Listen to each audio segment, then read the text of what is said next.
Hey guys, कैसे हो आप सभी लोग। Welcome back to my channel एजी अनाई मांगा। तो गाइस, आज मैं एक्सप्लेन करने जा रहा हूँ बुक ऑफ एस्पर का एपिसोड नंबर 656 को, जो कि काफी ज्यादा अमेजिंग होने वाला है। इसलिए पहले ही वीडियो को like, share, comment and hype जरूर से कर देना। एंड बाकी जिन लोगों ने भी अभी तक इसका पिछला एपिसोड नहीं देखा है, तो मैंने उस एपिसोड का लिंक इस वीडियो के नीचे डिस्क्रिप्शन में दे दिया है। आप लोग जाकर के पहले उस एपिसोड को देख लीजिए। जिन लोगों ने ऑलरेडी देख रखा है तो उनके लिए शुरू करते हैं हमारा आज का ये वाला एपिसोड। लेकिन उससे पहले राज सिंह, जू फैन, आशीष, ऋतिक कुंडू, गौरेश, नमन रावत, विद Patel, FF next level, Prahlad Kumawat, Sahil Ahmed and अनायम, thank you for joining and rejoining जू फैन silver demons and another thanks to Aman Kumar for joining जू फैन गोल्डन डीमंस। तो चलिए अब इस एपिसोड को स्टार्ट करते हैं। इस एपिसोड के स्टार्टिंग में हमें कैनिंग को दिखाया जाता है, जो कि उन वेंडरवल्स के अटैक को देखने के बाद में काफी ज्यादा शौक होते हुए कहती है कि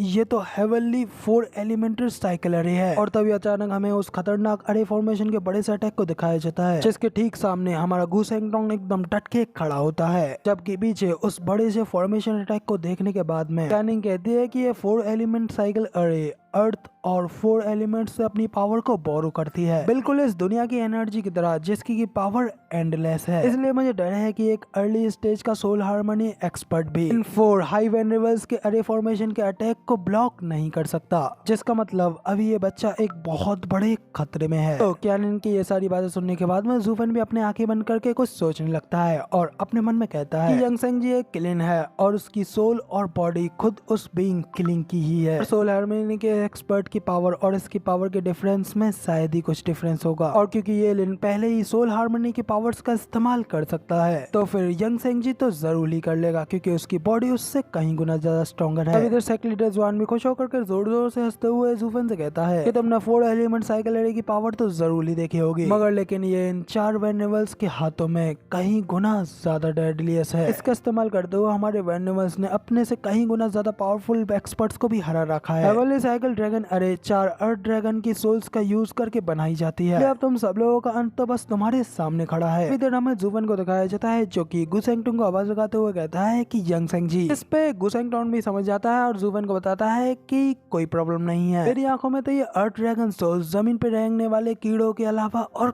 कुछ भी नहीं है। गुसेंगटोंग की ये बात सुनकर के तो सेक लीडर जवान भी उससे कहता है कि बच्चे, आखिर तेरी हिम्मत कैसे हुई इतनी ज्यादा फालतू बोलने की? क्या तुझे अपनी मौत से डर नहीं लगता? नहीं लगता है तो देख तेरा अंत सामने खड़ा है। इसके साथ ही फिर हमें उन 4 हाई वेनेबल्स को दिखाया जाता है, अपनी उस बड़ी सी हेवनली साइकिल अरे को कंप्लीट कर लेते हैं। अचानक उस अरे फॉर्मेशन के अंदर से वो 4 अर्थ ड्रैगन एक साथ कंबाइन होकर के एक बड़ा सा ड्रैगन बन करके बाहर निकलते हैं, जो कि सीधा बड़ी तेजी से गुसेंगटोंग के ऊपर ही हमला करने के लिए आगे आ रहा होता है। 4 हेवनली साइकिल एल्डर्स में से आगे वाला एल्डर कहता है कि क्या तुम्हें पता है कि अर्थ ड्रैगन सोल्स किस लिए जानी जाती है? ये दुनिया से जोड़ती है और अर्थ के साथ में कंबाइन होकर के एक व्यक्ति के पावर्स को 10 गुना ज्यादा बढ़ा देती है। और इस बार तुम इसे पिछली वाली अर्थ ड्रैगन सोल मत समझना जिसे कि तुमने हराया था। गुसेंगटोंग उसकी इतनी सारी बातें सुनने के बाद में उसे रोकते हुए कहता है कि बहुत हो गया तुम्हारी ये सारी बकवासें, तो मुझे सीधे से बताओ कि क्या तुम अब फाइट लड़ना चाहते हो या फिर नहीं? क्योंकि अगर तुम अपना कोई भी मूव नहीं चलना चाहते हो तो फिर ठीक है, ये यंग मास्टर खुद पहले ही तुम्हारे ऊपर स्ट्राइक कर देता है। इस पे वो 4 हाई वेनेबल्स और भी ज्यादा भड़कते हुए कहते हैं कि तुम डीट कमीने बच्चे, तुम्हारी हिम्मत कैसे हुई हमें कम आंकने की? ठीक है, अब अगर ऐसी बात है तो हम लोग तुम्हारी इस मरने की इच्छा को पूरा करते हैं, जल्दी वहाँ पे भेज देते हैं, यहाँ पे जाने की तुम्हारी इच्छा है। के साथ में फिर वो अपने बड़े से ड्रैगन के साथ में गुसेंगटोंग के ऊपर हमला कर देते हैं। तो उस ड्रैगन की इतनी तेजी स्पीड को देख करके तो गुसेंगटोंग भी थोड़ा हैरान हो जाता है, और अगले ही पल वो एक जोरदार चीख लगाने के लिए अपने मुंह में काफी ज्यादा खतरनाक पावर्स को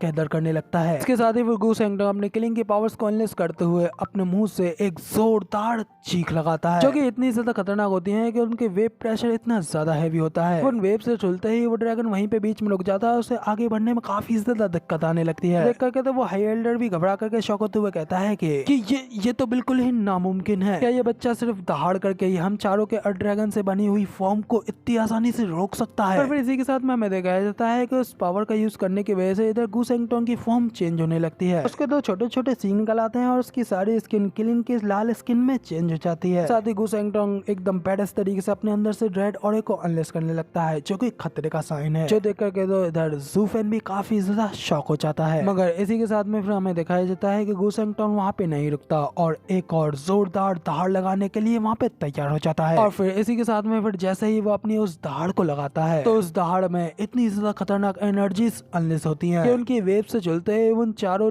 ड्रैगन से बना हुआ वो ड्रैगन वहीं पे टूट करके बिखरने लगता है। देखिए इतनी आसानी से टूटता हुआ देख करके तो वो चारों हाइवेनेवर्स भी काफी ज्यादा शॉक हो जाते हैं, चिल्लाते हुए कहते हैं कि ये बच्चा आखिर ये बच्चा किस तरीके का मॉन्स्टर है। इसी के साथ में गुसेंगटोंग की वो दहाड़ की वेव्स जैसे ही उन चारों वेनेवर्स से भी टकराती हैं तो वो भी वहीं पे वाइप आउट हो जाते हैं। इवन की उससे टकरा करके उनकी राख भी नहीं बचती। क्योंकि इसी के साथ में हमें गुसेंगटोंग के उस हमले की पावर की तबाही को दिखाया जाता है। इतनी ज्यादा खतरनाक होती है कि उसकी वेव्स आसमान को भी चीरते हुए आगे निकल जाती हैं। जब वो सारी वेव्स वहां से जड़ती हैं तो हमें दिखाया जाता है कि आसमान के भी 2 टुकड़े हो चुके होते हैं। और गुसेंगटोंग इस तबाही को करने के बाद में वहाँ पे आराम से खड़ा होता है। इस पावर को अनलेस करने की वजह से गुसेंगटोंग अपने ऊपर से काबू खोने लगता है। वहाँ पे अपनी और भी ज्यादा खतरनाक एनर्जी को अनलेस करते हुए एकदम बीस्ट की तरह हंस रहा होता है। अब गुसेंगटोंग को ये सब करता हुआ देखकर ज़ूफेन भी समझ जाता है। वो चिल्लाते हुए कहता है कि ओह शिट, ये बच्चा इस जीत को लेकर कुछ ज्यादा ही खुश है। मुझे नहीं लगता है कि अब ये यहीं पे रुकने वाला है। ज़ूफेन बाकी के सभी लोगों से जल्दी से कहता है कि सभी लोग जल्दी से यहाँ से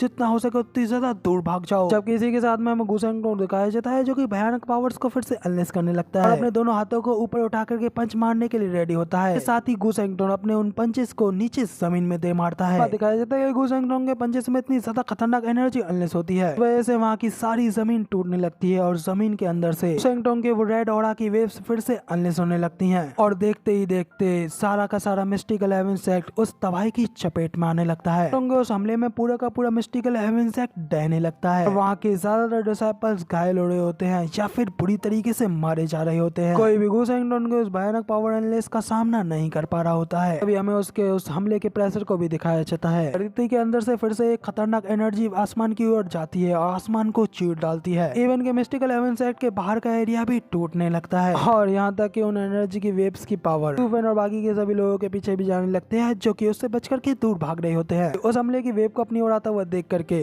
विलियन भी घबराते हुए चिल्ला करके ज़ूफेन से कहते हैं कि स्टीवर्ट ज़ू, फिर अब तुम हमें बचाने के लिए क्या करोगे? अगर ये रेड वेव्स हमारी ओर आ जाती हैं तो फिर तो इनसे टच होकर के तो हम लोग भी वहीं पे खत्म हो जाएंगे। ये सुन के ज़ूफेन भी जल्दी से पीछे की ओर मुड़ता है। अपनी होने वाली प्यारी वाइफी को बचाने के लिए खुद उन वेव्स का सामना करने के लिए खड़ा हो जाता है। साथ ही अपनी गोल्डन आईज को चमकाता है और अपनी divine eyes of the void का इस्तेमाल करते हुए अपनी divine eyes of the void की 5th स्टेज का इस्तेमाल कर ज़ूफेन गुसेंगटोंग को उस हमले की रेड वेव्स को रोकने के लिए वॉइड वॉल 3 टाइम्स का इस्तेमाल करता है। इसके कारण गुसेंगटोंग के उस हमले को रोकने के लिए उसके सामने ज़ूफेन की 3 गोल्डन दीवारें खड़ी हो जाती हैं। और फिर इसी के साथ में गुसेंगटोंग के हमले की वो रेड वेव्स ज़ूफेन की उस शील्ड से जाकर के टकराती है तो उस वजह से वहाँ पे एक जोरदार धमाका होता है। हमें दिखाया जाता है कि उन दोनों के टकराव के उस धमाके की वजह से चारों ओर गोल्डन फ्लेम्स फैल जाती हैं मगर वो रेड वेव्स अभी भी पूरी तरीके से नहीं रुकती हैं।